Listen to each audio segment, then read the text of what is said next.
In this video, I'm going to show you some magical tricks in Adobe Premiere Pro that may seem small, but I'm sure they'll be incredibly helpful.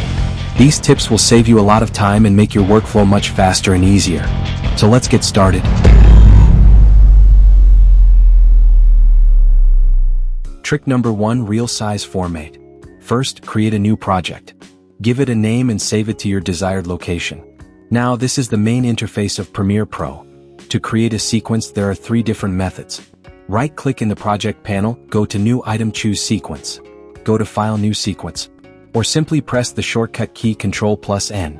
Choose whichever method is easiest for you. Now right-click and create a new sequence. You'll see multiple tabs like Sequence Presets, Settings, Tracks, and VR Video. Go to the Settings tab. Set editing mode to Custom.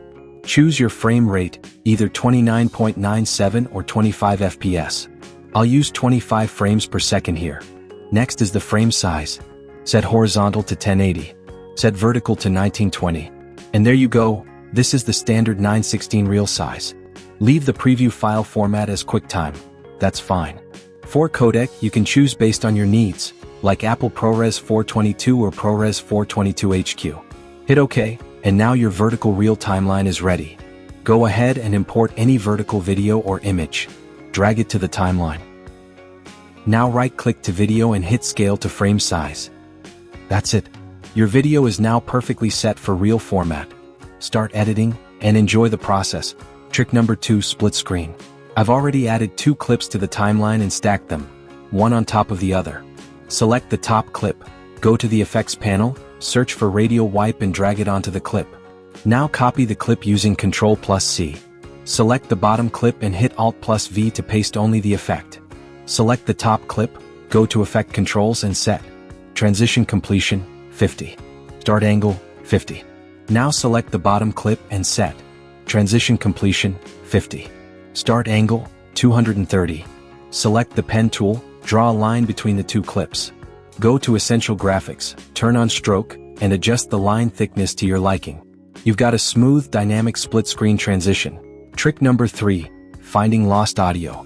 Here, I've got a project open, and as you can see, one of my clips is missing audio in the timeline. This happens quite often, especially when working with multiple clips or complex edits. So what do we do? First, right-click on the video clip and choose Reveal in Project. This will locate the original media in your project panel. Once it's highlighted, double-click it to open it in the source monitor. Now here's a faster shortcut. If your clip is already on the timeline, just select it and press F. This opens that exact portion in the source monitor. Very useful for trimmed clips. At the bottom of the source monitor, you'll see tiny icons for video and audio. Simply click on the audio icon, then drag it to your timeline under your video layer. Boom. Problem solved, your audio is back. No more digging through folders or manually syncing anything. Trick number 4: Chroma key green screen removal. Let's talk about removing green or blue screens, whether it's from a video or an image. For example, here's an image of a monitor with a green screen. We want to replace that green area with something else. Go to the Effects panel and search for Key. You'll see options like Color Key, Track Matte Key, Ultra Key. I recommend using Ultra Key. Just drag and drop it onto your green screen clip. Now go to the Effect Controls panel, and use the eyedropper tool under Key Color to click on the green area. You'll see the green instantly disappear, clean and professional. Now let's add something behind the screen. Go to your project panel, create a new color matte, choose white or any background, and drag it to the timeline under the monitor layer. Done. You've just replaced the green screen in seconds. Trick number 5: Nest layer. Sometimes you'll have multiple layers on the timeline, like 3 clips stacked on top of each other for an effect or composition. Managing them separately can be messy. Here's a better way: select all related clips, right-click and choose Nest. Give your nest a name. Now they're combined into a single nested sequence. Much cleaner. Want to edit something inside? Just double-click the nest. It opens in its own timeline where you can make changes, like replacing text or tweaking a transition, and it'll update automatically in the main project. Nesting helps reduce clutter and gives you more control over grouped elements. So there you have it. These 5 simple tricks can save you hours of editing time and help you work smarter in Premiere Pro.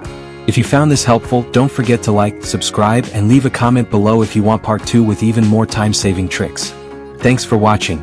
This is Visual Nova, and I'll see you in the next tutorial.